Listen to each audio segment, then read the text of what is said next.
And welcome back into the Sports Source. This segment of our program brought to you by Tennova Healthcare. Tennova.com, that's where you can learn more about the Men's Health Center of Excellence. It's really a tremendous program that Tennova has put together for men dealing with prostate cancer and other men's diseases, men's issues.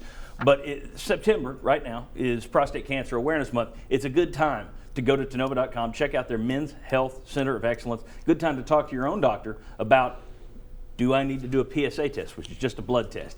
That test saved my life. Tennova.com. All right, want to welcome in the next round. We've now got the whole panel out here. We got Sterling Hinton, former Vol, Shazan Bradley, former Vol, and Chuck Cavaleras, just general man about town. All right, I want to know, new segment, fame or blame. Who, player, coach, anybody, any team that you say, man, that was a performance, this guy deserves some fame, or, yeesh, that was a bad performance, this guy deserves some blame. Fame or blame, I throw it out there. We'll start with Pearl because I know it's going to fame first. Well, let's go with the fame first. I'm going with Mr. Randolph, our strong safety. I think he played excellent yesterday. I think he got the communication sewed up toward the middle of the second half, and it showed. A lot of those pinpoint passes got limited by the Bowling Green quarterback. I think it took somebody that's probably going to get blamed from other guys. I think he played great. All right. Shazan, fame or blame? It was a good game overall. I mean, defense kind of played vanilla. It's kind of just plain basic defense. You don't show them guys a whole lot up front. The quarterback from Bowling Green, you guys got to give him a little credit. Yeah. He was a little bit better than what, those plays were tighter than what it looked like on the TV. I'll give Matt Johnson some fame. I think he deserves it as well. Chuck Cavaleras, fame, blame? You know, as someone that was there in the stands, and I tell you what, it's one of the hottest games I've ever seen. I mean, it was 100 degrees in the stand. It had to be 120 on the field. I'm giving fame to anybody that was wearing a uniform. Anybody, whether it was a law enforcement guy, especially the UT band.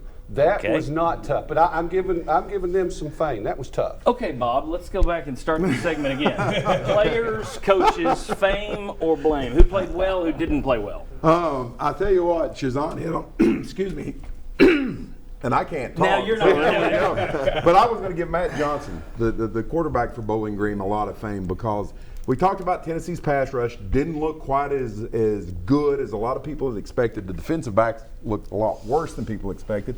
And I think a lot of that was Matt Johnson. He threw some passes, and Sterling, you can appreciate it. The pass rush is right in his face. I thought he was throwing the ball away. Yeah. And he would throw it way downfield, and by golly, he hit his receiver right in the hand. There were times I didn't know if he was even seeing his receiver. And I don't see how he could see his receiver.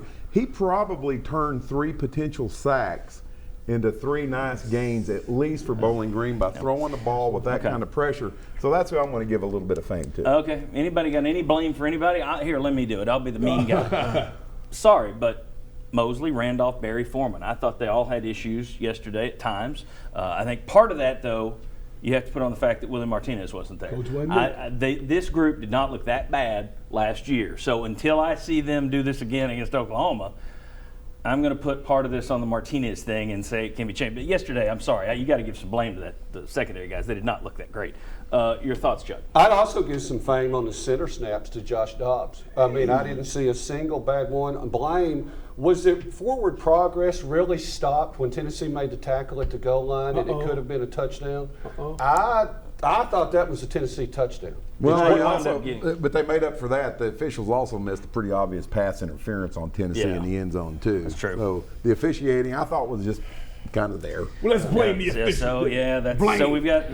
So Chuck, you've given fame to everybody in uniform and blame to the officials. All right. But they were in uniform. One call. Todd Kelly Jr., fame. The guy was in the hospital till Thursday. Yep. He goes out there on the field, and I thought he was a stabilizing influence once he got out there. I thought it was pretty clear you didn't have Ladero McNeil out there, and everybody was like, who needs McNeil? Guy was a veteran. There was a reason he was starting ahead of Barry and ahead of Kelly. I think you missed him a little bit yesterday. When Kelly came in there, it helped solidify things. Anybody want to give any props to a guy named Mike DeBoard? Woo! I mean, nobody here thinking about Mike DeBoard? No, we've already given praise to him. No, we haven't. I'm giving praise to Coach DeBoard and the entire offense. Those numbers are staggering. Those are great numbers. I don't care who it was. You think Bowling Green was a cupcake team? Sorry, they weren't, and they put some great numbers against them. And I think you've got a lot of people just hanging out there waiting to jump on Mike DeBoard. Yes, So which is why- he does need the credit. Yes. Because I think you've got people who are ready to say, well, there goes that old Michigan offense again. Matter of fact, I think we even heard that yesterday. Well, the offensive line spent a little time in the weight room over the winter. You can obviously tell these guys are learning how to play. They learn how to come down the hill and really get underneath them pads and come on. When them guys are that big, that strong, look out, fellas. Yeah. I'm not ready to say that they're going to do that every year, so I say absolutely give them fame for yesterday because it was a hell of a first performance. I don't think anybody saw that kind of a day starting with 400 yards rushing. That's fantastic. No. And then finally, I can't believe no one's mentioned it. It was the difference in the game. Fame to Nike. They were 29 points yesterday. Come on. All right, when we I come will back, still blame Nike. when we come back, how did Tennessee's position groups do? We've graded them. We'll see how they graded each position group, and we'll probably debate it. Come on back on the Sports Source.